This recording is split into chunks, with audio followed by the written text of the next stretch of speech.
Sim. E outro dado aqui que eu trago é a questão que me fez assim ver a mulher, ela que ampara a família dentro de casa. Tu vê que 86% de investigação de paternidade, o autor foi a mãe. Então o pai rejeita, e aí a mãe que acalenta, que dá o carinho dos 9 meses, e que cuida, ela ainda vai atrás do pai. E na política, quando a mulher se dispõe a ocupar um cargo público, Maria, ela sempre, primeiro, passa aquela barreira do preconceito de ser chamada a ocupar o cargo. Porque, vão convidar uma mulher, e a resistência maior passa pelo partido. O partido, quando chama a mulher para participar, ele quer que ela participe só na busca do voto. Mas na ocupação do cargo, ele não chama, não é a prioridade. Quando se anuncia os nomes de primeiro escalão, não se anuncia o nome da mulher. E nós aqui em Santa Catarina, que tivemos a oportunidade de ter a primeira deputada negra, Antonieta de Barros, mas nós temos também um dado que é, a meu ver, um dado muito ruim, que é de exemplo para o Brasil. Nós somos o único estado que nunca nomeou uma mulher secretária negra. Não tivemos a oportunidade de ter nem uma mulher e nem um secretário negro. Então mostra que ainda é um estado ainda machista, né? E infelizmente não tem, os atuais governos não têm se colocado à disposição de dialogar nesse cenário, na questão das mulheres, dos negros. E acho que esse debate que nós estamos fazendo hoje, que possa trazer os presidentes de partidos a deixar as mulheres, olha, vamos colocar lá no primeiro escalão, que não adianta você chamar a mulher para participar no período eleitoral, na busca dos votos, e depois, quando você anuncia o seu secretariado, os primeiros, terceiro, segundo, quarto, quinto nome, não vem a participação da mulher.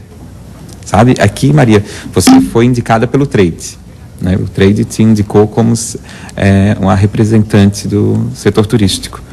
Mas se não tivesse essa indicação, nós hoje não teríamos uma mulher no primeiro escalão. Sim. Com certeza. Complementando o que o Tiago falou, na realidade o nosso plano, ele também prevê, na prioridade 2, a ampliação do percentual do fundo partidário, que é importante, bem como garantir o percentual já estabelecido em lei, seja de fato aplicado na capacitação e participação das mulheres na política exclusivamente, porque o que a gente vê é que existe o fundo partidário que não é aplicado, ou quando é aplicado, não é aplicado adequadamente, né? Para que essas mulheres também possam estar sendo participando e sendo capacitadas para assumir um cargo político, porque é importante, não adianta você pegar ou indicar, né, uma pessoa do partido para que ela assuma uma coordenadoria ou uma secretaria e que ela não tenha o conhecimento daquela área. Para cumprir tabela, né? Exatamente. Então, é muito importante que, no caso da Maria Cláudia, né, parabéns, porque foi um acerto,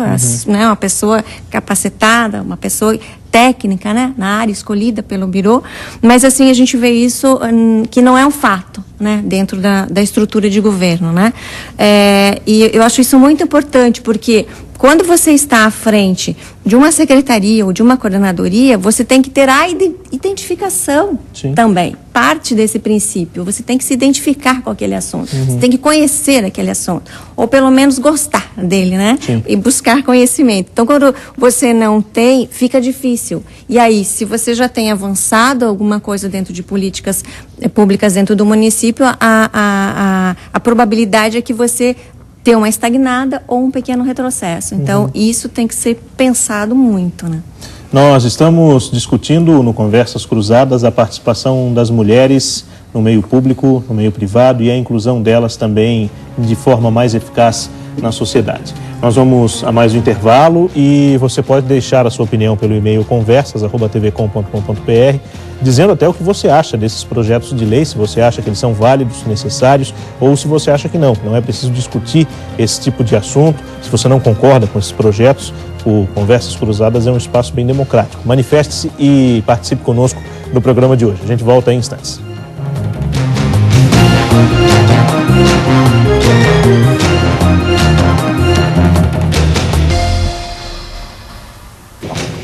De volta na TV com Conversas Cruzadas, hoje discutindo a participação da mulher, o aumento desse percentual de mulheres comandando a sociedade de Florianópolis e de Santa Catarina, seja no Poder Executivo, no Legislativo, enfim. Nós temos inclusive a participação de pessoas que estão nos acompanhando e se manifestam aqui no programa. Vamos acompanhar. O Anilson Martins, através do Facebook, ele acha muito importante a iniciativa, porém espera que tais mulheres tenham conhecimento de suas funções e que isso não vire apenas o preenchimento dessas cotas. É justamente o que a gente estava falando antes, sobre a questão da qualificação. Não basta cumprir a tabela, e sim ter e demonstrar competência, como é o caso da própria secretária de Turismo aqui de Florianópolis, como ela mesma disse, indicada pelo Trade, depois de ter demonstrado bons serviços nesse meio. Foi uma surpresa para quem lhe indicou a aceitação por parte do colegiado e a chegada nesse cargo bastante importante aqui em Florianópolis? O movimento foi um movimento em que eles escreveram um perfil. Dentro desse perfil, a escolha foi feita pelo prefeito, né? Então, o meu nome, claro, já tinha sido sondado, nós já tínhamos conversado a respeito. Então, eu imagino que, claro, que sempre quando a gente faz a nomeação, existe a surpresa daqueles nomes que estavam sendo cotados ou não.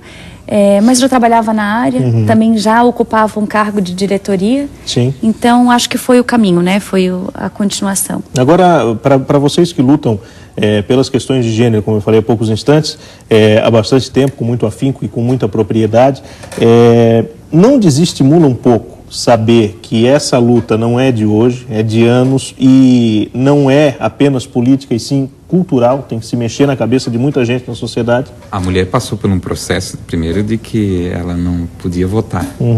Depois foi um outro processo para ela ser votada. Então nós estamos agora, ainda é muito recente, né, esse processo, esse período. São 80 anos, né, apenas. De movimento. 80 anos então, agora, que nós adquirimos o direito de votar. E essa que a gente chama de ondas, né, do movimento feminino, do movimento feminista, a primeira das sufragistas, enfim, e agora a onda que nós vivemos, que é de ocupação do espaço de poder, é a primeira vez que o movimento de mulheres se deu conta e disse, olha, nós temos que disputar o poder político, né? Se nós ficarmos fora do poder político, nós não vamos discutir política pública. Aqui o estado de Santa Catarina, por exemplo, a Lei Maria da Penha tem 6 artigos que prevêem defensoria pública. Como o nosso era o único estado do país que não tinha defensoria pública, a Lei Maria da Penha partia do pressuposto que todos tinham defensoria pública. Aqui em Santa Catarina, as mulheres fizeram um grande movimento junto com outras entidades, como o Sinjusc, como também a Universidade do Oeste de Santa Catarina, em torno da criação da defensoria pública. E foram 20 anos discutindo defensoria pública aqui em Santa Catarina. Para nós, uma ferramenta importante para combater a violência contra as mulheres, que não é uma causa das mulheres, da mesma forma que a creche, né? A violência contra as mulheres, ela é mãe de outras violências. Uma criança que nasce, que vive no ambiente que a mãe é vítima de violência, que a irmã é vítima de violência, que a avó é vítima de violência, tende, né? Porque não é uma regra, é só uma tendência, a tornar mais natural na sua vida a expressão da violência, né? Então, as crianças que convivem com violência doméstica precisam ter um olhar especial, porque senão tendem a reproduzir esse parâmetro. Portanto, combater a violência é pauta do movimento das mulheres, mas não é das mulheres. É pauta da sociedade, né? Mas eu só queria até puxar um pouco aqui, Felipe, um outro eixo do debate, é que bacana que a gente possa, por lei, falar sobre isso, determinar uma nova realidade no executivo, né? E a gente também vai ter que ir construindo no legislativo, né, Tiago? Que a gente também precisa construir isso nos espaços legislativos. Mas o judiciário do país, as mulheres são... Eu vou pegar minha experiência, que eu sou servidora de carreira da Justiça do Trabalho, e cada vez mais as mulheres são maioria na aprovação dos concursos para juiz do trabalho, na carreira inicial, que é juiz do trabalho e substituto. A etapa seguinte da carreira, que já precisa de articulação política, a participação das mulheres cai vertiginosamente. Então, o poder judiciário, acho que é uma das trincheiras que está no nosso horizonte ainda muito distante de enfrentar, mas porque a gente também não consegue tratar por lei, né? O judiciário. Mas por que será essa resistência maior e essa dificuldade maior no judiciário? O judiciário é um ambiente menos permeável ao clamor popular, né? os parlamentares e o executivo, a cada 4 anos, são submetidos a um crivo de quero ou não quero. Né? O judiciário não vive essa realidade, então ele tende a ser mais lento na transformação. Nós tivemos a Ellen Grace, recentemente presidente do STF, que foi a primeira vez na história de 500 anos do país. Né? E a participação das mulheres nas instâncias mais altas do judiciário é incrivelmente desproporcional à aprovação que essas mulheres estão tendo na base das carreiras jurídicas, né? Ou se nós vermos, por exemplo, a OAB aqui de Santa Catarina, né? Que as mulheres são maioria na OAB, nós nunca tivemos uma mulher que presidisse a OAB em Santa Catarina, né? E não tem notícia na OAB nacional. Então, esses redutos, né? A gente faz um movimento aqui que está ao alcance da lei e tem esses outros espaços que a cultura, né? Vai modificando.